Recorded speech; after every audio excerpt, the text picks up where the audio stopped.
Hello बच्चों। आज एक नए वीडियो लेक्चर की शुरुआत हम कर रहे हैं जो क्लास 10 के बच्चों के लिए है और ख़ास करके उन बच्चों के लिए है जिनके स्कूल में कंप्यूटर की कमी है या कंप्यूटर में सफिशिएंट कंप्यूटर उपलब्ध नहीं हो पाता है। उन बच्चों की पढ़ाई बाधित ना हो, इसके लिए हम इस लेक्चर की शुरुआत कर रहे हैं और हम बोर्ड के एग्ज़ाम को देखते हुए जल्दी से आपके सिलेबस को कंप्लीट करने की कोशिश करेंगे ताकि आप आसानी से घर बैठे कंप्यूटर की बेसिक जो जानकारी है, थ्योरेटिकल जितना भी संभव है वो आप आसानी से पढ़ सकें और समझ सकें। देखिए, सबसे पहले जो चैप्टर नंबर 1 में डिस्कशन है इंटरनेट। इंटरनेट है क्या? सारे बच्चे हम लोग जानते हैं, कंप्यूटर तो सबने देखा है। एक कंप्यूटर की बात अगर हम करें तो आप उसका सिंपल ब्लॉक बना सकते हैं जिसमें सीपीयू आप बनाते हैं, इनपुट डिवाइस लगाते हैं, इसके बाद आउटपुट बनाते हैं,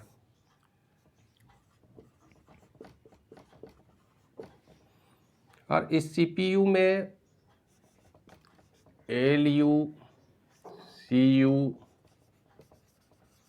रजिस्टर और साथ में मेमोरी यूनिट भी होता है।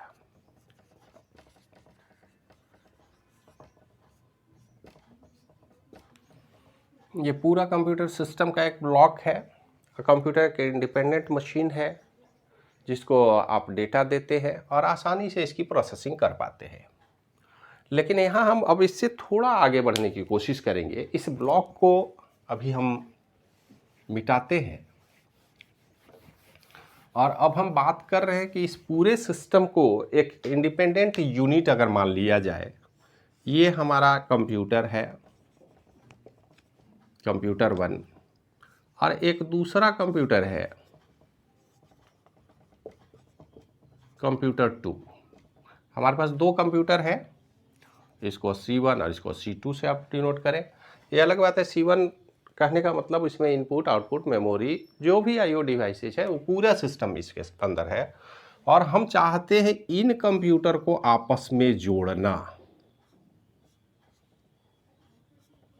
आईओ डिवाइस या अलग अलग डिवाइस की बात हम नहीं कर रहे हैं, हमारे पास दो अलग अलग इंडिपेंडेंट कंप्यूटर है।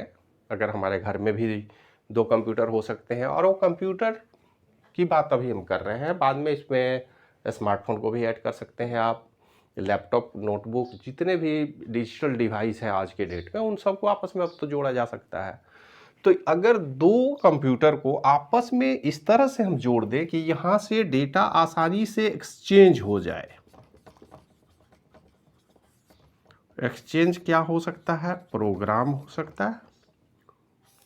तो किसी प्रोग्राम को अगर यहाँ से P1 कोई प्रोग्राम है, इस प्रोग्राम को हम यहाँ भेजना चाहे या इस प्रोग्राम को यहाँ से यहाँ भेजना चाहे, तो इसके लिए जो व्यवस्था बनानी होगी, दो कंप्यूटर को आपस में कनेक्ट करना होगा और इसको कनेक्ट करने के बाद पूरा ब्लॉक जो है, ये सबसे छोटा नेटवर्क है कंप्यूटर का। दुनिया का सबसे छोटा नेटवर्क क्या होगा? कम से कम दो कंप्यूटर को जोड़ा जाए। वैसे दो से आगे आप बढ़ा सकते हैं, 2, 4, 5, 10, 20 जितना भी कंप्यूटर चाहे आपस में जोड़े जा सकते हैं और जोड़ने की टेक्नोलॉजी है, आसानी से जोड़ी जाती है। आप लोग प्रैक्टिकल कहीं भी अपने लैब में देखे होंगे, 8-10 कंप्यूटर है, वो सब आपस में इंटरनली कनेक्ट होते हैं ताकि एक साथ उनसे काम लिया जा सके। तो कंप्यूटर नेटवर्क की बात अगर हम करें तो इसका डिफिनीशन क्या होगा कि network is a collection of computer. Collection of computer मतलब 2 और मोर, आप ध्यान में रखेंगे, 2 या उससे अधिक। अधिक कितना होगा हमें नहीं पता, 5, 10, 20, 50, 100 कुछ भी हो सकता है। Collection of computers that are connected to each other, एक दूसरे से जुड़े हुए हों, तो इनको हम बोलते हैं कंप्यूटर का नेटवर्क।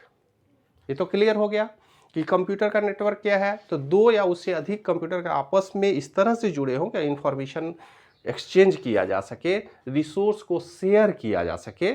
हम चाहे तो कंप्यूटर के दूसरे एसेसरीज को भी, उसके हार्ड डिस्क को भी, उसके प्रोग्राम के साथ साथ उसके रिसोर्स को, प्रिंटर को भी शेयर किया जाता है, मतलब हार्डवेयर को भी शेयर किया जा सकता है। इंटरनेट लाइन भी अब हम शेयर करते हैं, क्योंकि घर में अगर 5 लोग इंटरनेट यूज कर रहे हैं तो हम चाहते हैं कि एक ही कनेक्शन से सबको कनेक्ट कर दिया जाए। हाई स्पीड कनेक्शन हम रखें, सबका काम हो जाए। तो इंटरनेट नेटवर्क बनाने का मतलब है कि रिसोर्स या फाइल या इंफॉर्मेशन या प्रोग्राम जिसको शेयर करने के लिए, आपस में एक्सचेंज करने के लिए ही तो जोड़ेंगे कंप्यूटर, अदरवाइज तो अलग अलग काम कर ही रहा था। तो इसको हम बोलते हैं कंप्यूटर नेटवर्क। द डिफिनीशन एक लाइन में आप याद रखेंगे कि network is a collection of computers that are connected to each other, और इसी में एक वर्ड और जोड़ दीजिए, टू एक्सचेंज रिसोर्सेज और प्रोग्राम। तो रिसोर्स या प्रोग्राम शेयर करने के लिए क्यों हम नेटवर्क बनाते हैं? तो रिसोर्स या प्रोग्राम को शेयर करने के लिए हम कंप्यूटर को एक साथ जोड़ते हैं, यही हो गया कंप्यूटर का नेटवर्क, जिसमें अब कोई कंफ्यूजन नहीं है। लेकिन इसी नेटवर्क को अब जरा सा विचार कीजिए कि पहले कंप्यूटर को जोड़े, एक नेटवर्क हो गया, ये इसको हम बोल दिए नेटवर्क।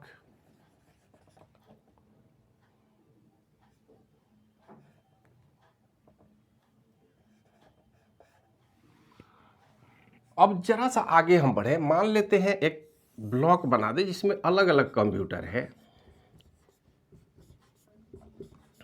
एक दूसरा नेटवर्क है, ये पूरे नेटवर्क की बात हम बोल रहे हैं, नेट 1, और यहां पर हम बना दें नेट 2। तो दो नेटवर्क है, इसमें अलग अलग कंप्यूटर आपस में जुड़े हुए हैं, और इस नेटवर्क को अगर हम जोड़ दें आपस में, अब नेटवर्क जोड़ने का मतलब है कि ये तो आपस में जुड़े हुए हैं सब, ये ध्यान में रखेंगे आप, ये सारे जुड़े हुए हैं, ये भी जुड़े हुए हैं, और इनके बीच अगर इंफॉर्मेशन को एक्सचेंज किया जाए दो नेटवर्क को, तब हम बोलते हैं नेटवर्क, इंटरनेट। तो इंटरनेट क्या हो गया? नेटवर्क हो गया दो कंप्यूटर का कलेक्शन, और दो नेटवर्क का अगर आपस में कनेक्शन बना दे तो उसको बोलते हैं internet. Internet is a network of networks. अब यहाँ दो की बात हमने की है, 3, 4, 5 कुछ भी हो सकता है, जितने बड़े बड़े नेटवर्क हो। आज की डेट में पूरी दुनिया में जितने छोटे छोटे अलग अलग स्कूल, कॉलेज, ऑफिस, बैंक, सारे नेटवर्क हैं, वो सब आपस में जुड़े हुए हैं। और ये जुड़े हुए हैं, इसी से हम एटीएम से पैसा निकाल लेते हैं, किसी भी बैंक के एटीएम से पैसा निकाल लेते हैं, क्योंकि वो सारे आपस में इंटरलिंक्ड हैं। और किसी भी बैंक में हमारा पैसा हो, किसी भी दूसरे बैंक के एटीएम से पैसा निकालते हैं, तो आपस में कहीं ना कहीं जुड़े हुए हैं। और ये जुड़ने का जो सिस्टम है, इसी को हम बोलते हैं इंटरनेट। ये हो गया हमारा नेटवर्क, और ये हो गया इंटरनेट। अब इंटरनेट को डिफाइन अगर करना हो तो हम बोलते हैं internet is a network of networks which consist of interconnected network. Connector को आपस में जोड़ दिया जाए। एक्चुअल में इंटरनेट जो है वो सिर्फ दो नेटवर्क की बात हम नहीं करते, हम ग्लोबल नेटवर्क की बात करते हैं। इंटरनेट जो है ज्योग्राफिकल लेवल पर दुनिया के हर नेटवर्क को आपस में जोड़ के इंटरनेट बनाया गया है। इसमें दो एग्जाम समझाने के लिए हमने बनाया है। आप मान के चलेंगे कि जितने भी नेटवर्क पूरी दुनिया में एग्जिस्ट करते हैं आज के डेट में, जितने भी स्कूल हैं, कॉलेज हैं, यूनिवर्सिटी है, ऑफिस है, ऑर्गेनाइजेशन है, सरकारी ऑफिस है, प्राइवेट ऑफिस है, वो सब आपस में जुड़े हुए हैं। इवन इफ आज की डेट में अगर बात करें तो अलग अलग दुकान, बिजनेस करने के लिए अलग अलग कंपनी अपना अपना वेबसाइट इंटरनेट पर बनाती है, ताकि ज़्यादा से ज़्यादा लोग इंटरनेट के माध्यम से उसके प्रोडक्ट को, उसके सिस्टम को समझ सके। लेकिन ये जो इंटरनेट है, जिसको ग्लोबल नेटवर्क भी आप बोल सकते हैं, ग्लोबल नेटवर्क ऑफ नेटवर्क्स, अलग अलग नेटवर्क का ग्लोबल, पूरी दुनिया के जितने भी नेटवर्क हैं आपस में जुड़ गए तो हो गया इंटरनेट। अब आप आसानी से समझ सकते हैं कि एक कंप्यूटर अलग अलग डिवाइस, रिसोर्स को इनपुट आउटपुट, प्रिंटर, मेमोरी को जोड़ करके बनाया गया, और दो या दो से अधिक कंप्यूटर को जोड़ दिए तो हो गया कंप्यूटर का नेटवर्क, और अलग अलग नेटवर्क को आपस में जोड़ देंगे तो हो गया internet, international network. Internet means international network, international पूरी दुनिया के नेटवर्क आपस में जुड़ गए। अब ये सवाल है कि ये टेक्नोलॉजी जो आई वो कैसे आई, क्योंकि ये तो मैन मेड है, लोगों ने बनाया, हमारे पूर्वजों ने बनाया है। तो ये जो टेक्नोलॉजी का डेवलपमेंट हुआ, कंप्यूटर में अलग अलग जनरेशन आप पढ़े हैं पिछले क्लास में, और हम बात कर रहे हैं 1969। ये दुनिया का ये साल दुनिया में इंटरनेट की टेक्नोलॉजी बड़ा महत्व रखता है। इस डेट को आप, इसी ईयर को याद रखेंगे। इन 1969 पहला दुनिया का नेटवर्क बनाया गया, ARPANET, ये और पहली बार हमने 4 कंप्यूटर को आपस में, यहाँ जैसे 2 हमने बनाया है, ARPANET का जो स्ट्रक्चर था उसमें 4 कंप्यूटर थे और चारों कंप्यूटर इंडिपेंडेंट कंप्यूटर थे और इनको फाइनली हमने आपस में जोड़ने में सफलता प्राप्त की। तो ये जो नेटवर्क था यही दुनिया का पहला नेटवर्क था जिसमें हमने 4 कंप्यूटर C1, C2, C3 और C4 इन 4 कंप्यूटर को जोड़ा। पहली बार दुनिया में, इससे पहले हम कंप्यूटर को आपस में जोड़ सकते हैं ये सोच कल्पना की बात थी, लेकिन इसको धरातल पर लाया गया 1969 में और ARPANET के नाम से इनको जाना गया।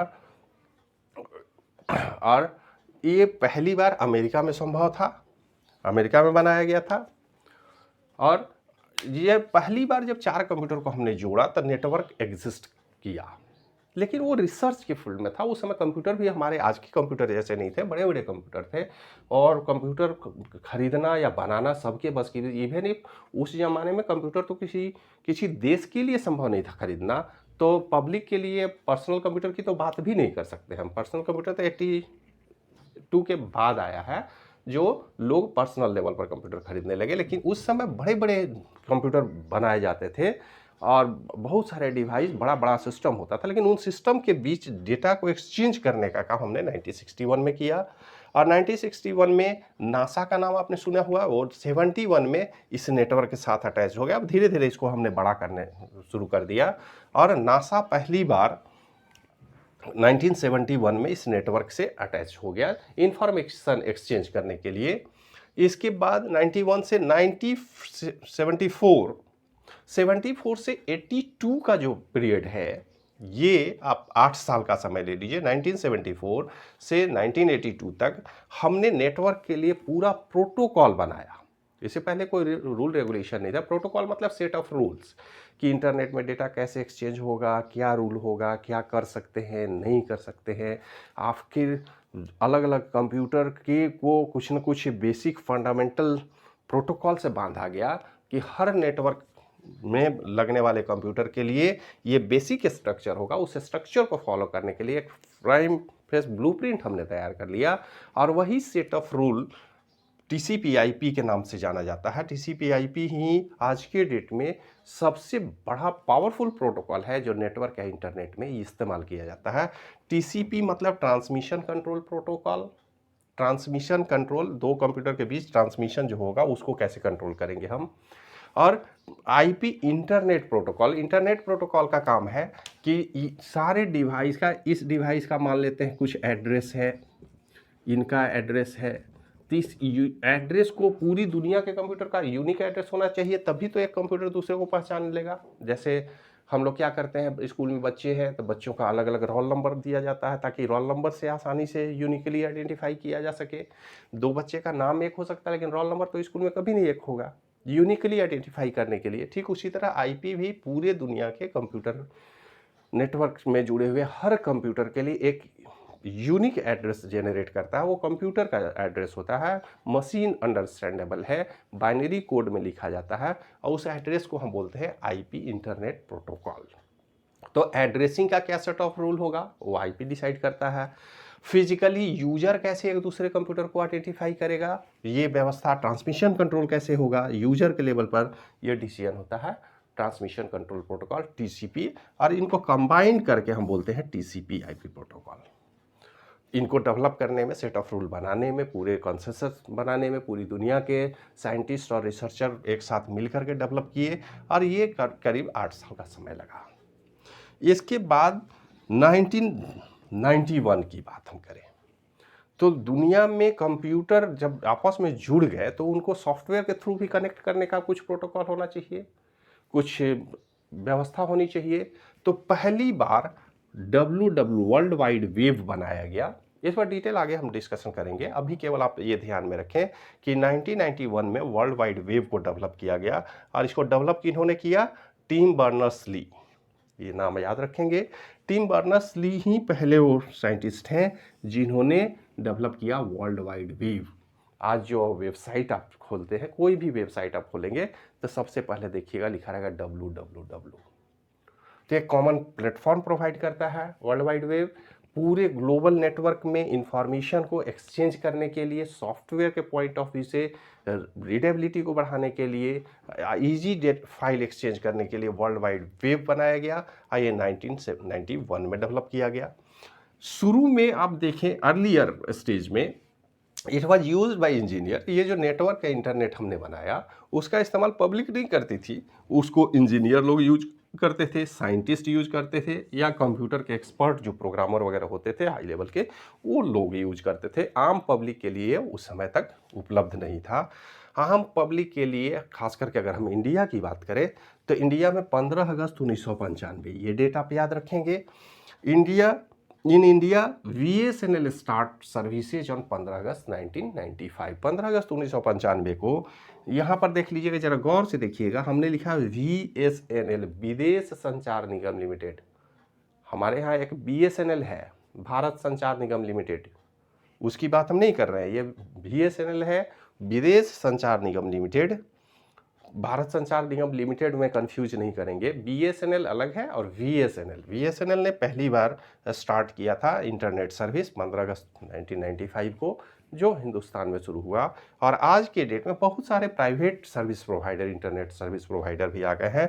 टुडे आप देखिए एयरटेल है, रिलायंस है, सीफी है, टाटा स्काई है, ये सारे भी अपने माध्यम से प्राइवेट इंटरनेट सर्विस प्रोवाइडर है। जितने भी मोबाइल कम्युनिकेशन प्रोवाइड करने वाले कंपनियां हैं वो सब इंटरनेट आज के डेट में प्रोवाइड करती हैं।